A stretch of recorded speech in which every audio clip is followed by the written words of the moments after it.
The call comes at 2:13 a.m. You're not supposed to be on rotation tonight. Your phone vibrates once on the nightstand, then again. No ringtone, just vibration. That means internal. You open your eyes to the dark ceiling, and you feel it in your stomach. This isn't paperwork. This isn't fraud. This is something that doesn't wait until morning. You answer. No greeting, just your name. There's been a breach. Multiple cities, coordinated. Financial systems, traffic grids, emergency dispatch. Not down, manipulated. Someone didn't want chaos. They wanted proof. Proof they could reach into the country's nervous system and squeeze. Your wheels up in 3 hours. By 6:40 a.m., you're inside a federal building that doesn't exist on public maps. The briefing room smells like burnt coffee and stress. Screens line the wall. Red dots blink across a digital map of the United States. Boston, Dallas, Phoenix, Seattle. Small towns, too. Not random, selected. The director doesn't raise his voice. He doesn't need to. We're calling it the Ghost Network. No group has claimed responsibility, no manifesto, no ransom demand. Just a message embedded in the code. We are already inside. That's you now. Counterintelligence, cyber division. You're 34, 7 years in, decorated, quiet, reliable. The kind of agent that doesn't panic when the room does. You open your laptop and dive in. The first thing you notice is the elegance. This isn't smash and grab hacking. It's surgical. Power grids nudged, not shut down.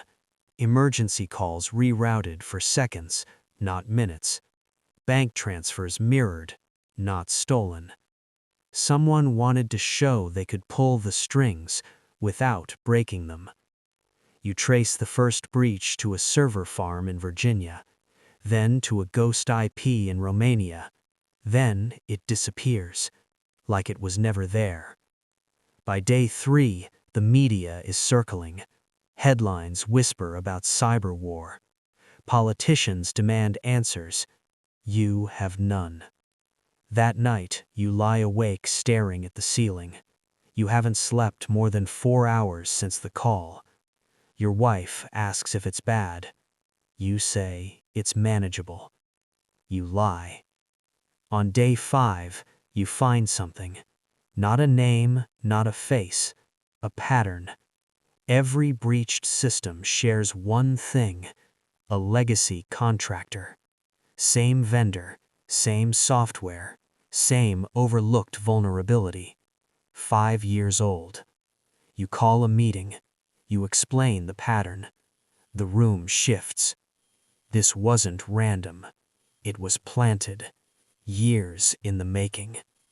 You subpoena records, thousands of employees, hundreds of subcontractors. Somewhere in there is your ghost. Pressure mounts. The White House wants attribution. The public wants reassurance. Your director wants progress. You get neither sleep nor distance. Week 2, another wave hits. Hospitals. Not life support, not surgeries. Patient records altered. Names misspelled. Allergies switched. Small changes. Enough to scare people. This isn't about money.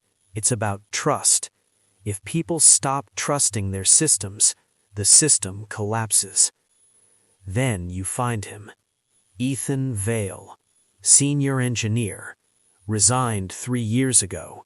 No forwarding address, no social media, no digital print. That's not normal. Security footage shows him walking through hallways. Ordinary, forgettable. Except 3 times he glances directly at the camera, like he knows he'll be watching himself later. You run his finances. Clean. Too clean. No debt. No sudden wealth. You run his family. Estranged. No spouse. No children. A ghost. You issue a quiet bolo. No press. No leaks. Then your phone buzzes again. 2:13 a.m. This time, it's your own agency. Internal systems scrambled. Schedules rearranged. 12 minutes of chaos. And then a message appears on every internal screen. Closer than you think. The room goes silent. This isn't infrastructure anymore. It's personal. You lock everything down. Phones sealed. Laptops wiped. In-person meetings only. You start thinking like him. If you wanted to prove you were untouchable, what would you do next? You'd escalate. 3 days later, he does. Air traffic control in Denver glitches. Planes delayed, stacked, held longer than necessary. No crashes, just fear. You trace the intrusion. Maintenance laptop, coffee shop Wi-Fi, VPN chain collapsing under pressure. For the first time, you get a location. An abandoned warehouse outside Baltimore. You move fast. You breach at 4:47 a.m. Inside, rows of servers hum in the dark. Cables like veins across concrete. But no Ethan. The system detects you. Countdown. 60 seconds. You rip a drive free. You run. The explosion blooms behind you. Fire. Smoke. Silence. Back at headquarters, you crack the drive. 36 hours later, it opens. A manifesto.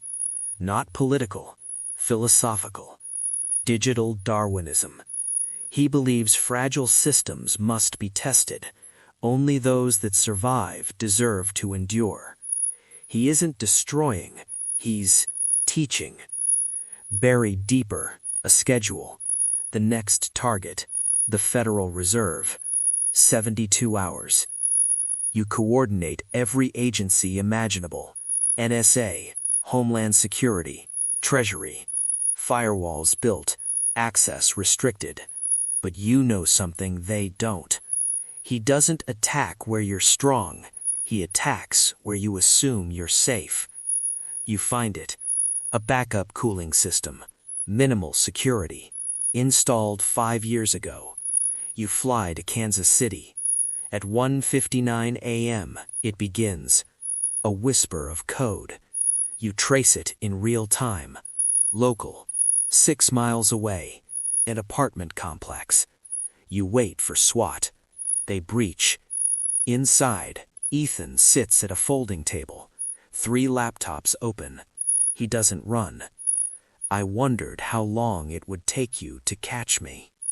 You cuff him. In interrogation, he smiles. He says he could have done worse. He chose not to. And then you realize he wanted to be caught. The manifesto was bait. Markets dip. Hospitals upgrade. Infrastructure fortifies. He forced evolution. Months later, life sentence.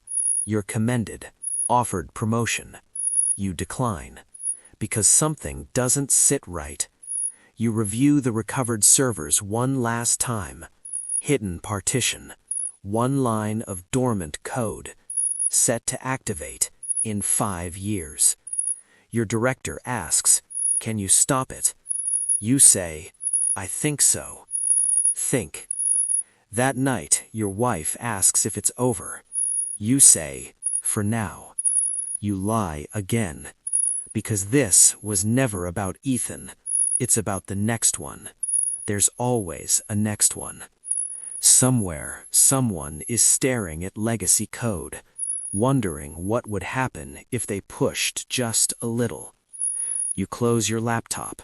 You place your phone on the nightstand. 2:13 a.m.